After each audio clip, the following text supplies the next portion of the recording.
Do these first before you start marketing on Twitter. Before you even seriously think of starting on Twitter, do these first. If you set up a website, you should have been doing these already. Just in case you are unclear on the concept or just in case you did things out of order, here are the things that you should do before you even think of marketing on Twitter. Pick your niche. It's really important to understand that if you want to be successful on the internet, you must have a laser focus on how you're going to make money. A lot of people are clueless regarding this. In fact, a lot of them think that they just need to buy a system that somebody else has built and they will make money. What they're really saying to themselves is they're too lazy to think through their online business. That's always a dangerous proposition because when you let another person do your thinking for you, you're going to have to deal with the consequences. You have to understand that when people build systems for others, they're usually trying to cut corners. They're trying to make the most amount of money with the least amount of effort. Do you think they have your best interest in mind with that attitude? Of course not. This is why it's a bad idea to let somebody else pick your business for you. You have to do it yourself. You have to know what you're doing. You have to know who you're going to be marketing to, what exactly you're going to be pushing, and how you're actually going to be making money on the internet. You can't just buy some sort of business in a box and expect everything to work out smoothly. That happy ending that you may have been dreaming of may be a very distant and even impossible dream. Why?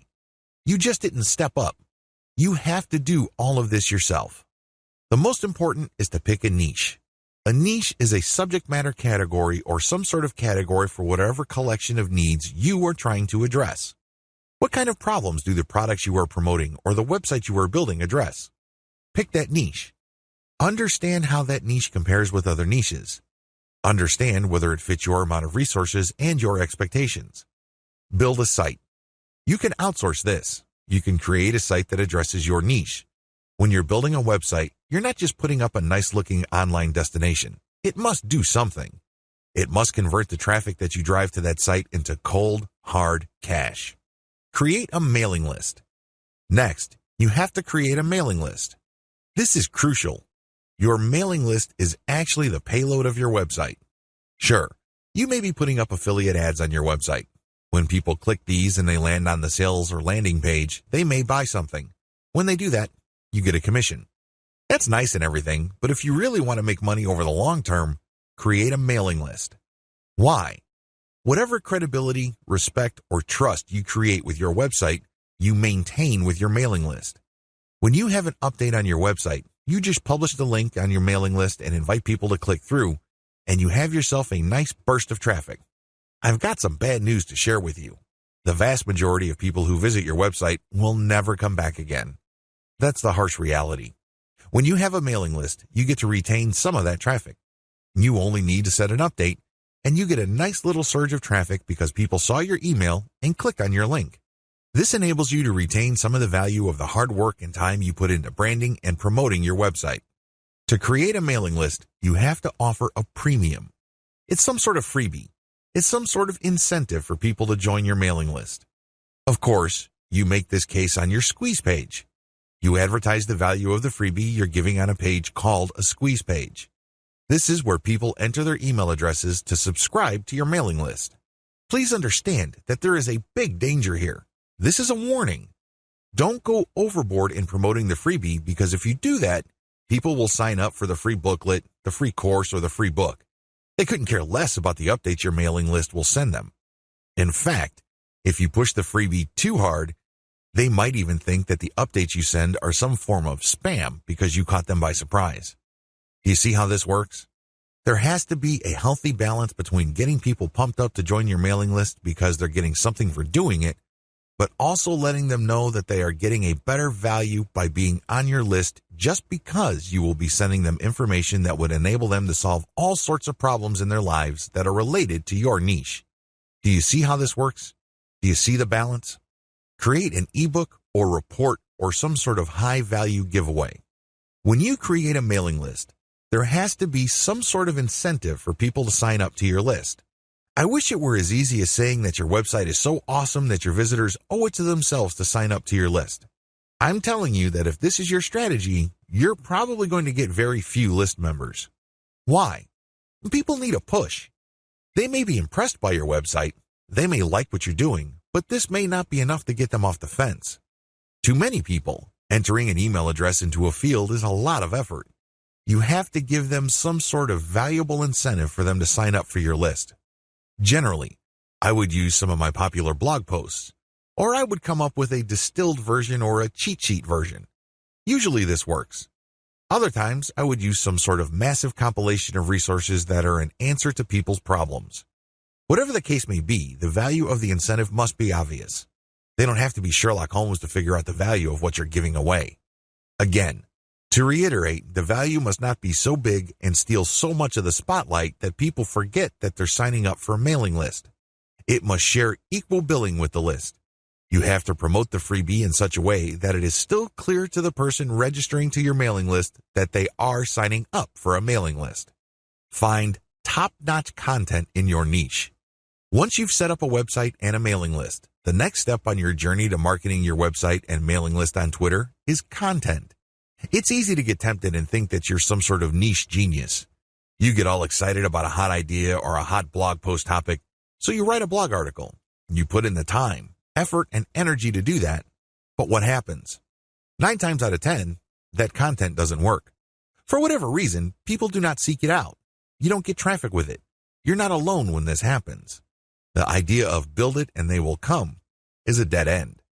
Thankfully, there's a shortcut. Focus on content in your niche that already works. Look at the social media accounts of influential people or companies in your niche. Look at the content they're sharing. Pay attention to how many social signals they get. Do they get a lot of retweets, likes, favorites? Do they get shared a lot on Facebook? Using this objective social signal information, select their best content and reverse engineer it. Reverse engineering top-shelf niche content. Now that you have a clear understanding of what's hot and what's not in your niche, the next step is to reverse engineer your competitors' best content. How do you do this?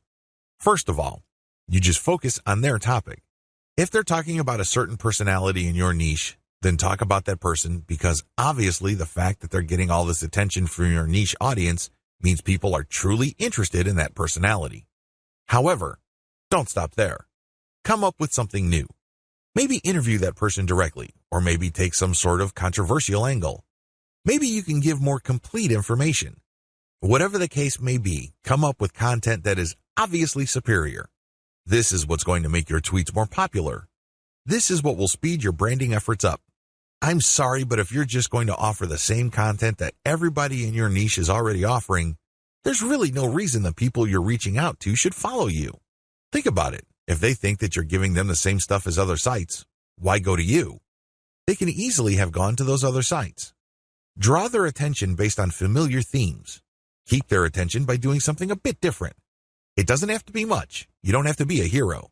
You don't have to go overboard. But it has to be different enough. Unfortunately, this is one of those things that you will have to figure out firsthand. You would have to do it through trial and error. You have to learn through trial and error. Set up consistent social media accounts. Now that you have followed the steps above, you can now start setting up your social media accounts. For starters, you should focus on YouTube, Google+, Facebook groups, Facebook pages, Twitter, and maybe Pinterest. Start with these. Later on, you can branch out to other social media platforms like Quora, Instagram, and others. Your social media accounts must be consistent with each other. Your headers must have the same design. Your biography and other text must have similar elements. The key here is to project consistency. Consistency indicates professionalism. You're not just some random person working out of your mom's garage putting up one random website after the other. It can also help you solidify your brand. If you make a good impression on Facebook groups and people click through to your Twitter account and they see similar messaging, they can see that you are consistent, constant, and offer different types of content. This would help them become more comfortable with your brand. This would help them view your brand as more credible. Commit to specialized content on your social media account. Here's the big danger with having many social media accounts. It's very easy to see that a lot of companies put up a presence on many different platforms. That's great and everything because you have many ways of getting new traffic. The problem is they post the same content across the board. This is a problem. When people approach your brand on Twitter, they're looking for content that is slightly different from the content they would expect on Facebook groups, your Facebook fan page, and definitely your YouTube channel. You have to be aware of these different expectations and give them what they're looking for. Oftentimes, this is as simple as the form of content you offer. Obviously, when you're on YouTube, it would suck if you just offer blank videos of somebody reading your articles. That's not going to work. At least bother to use slideshows with the article. Preferably, you should have some sort of video spokesperson who speaks directly to the people during the video. Each platform's content must maximize the format requirements of that specific platform.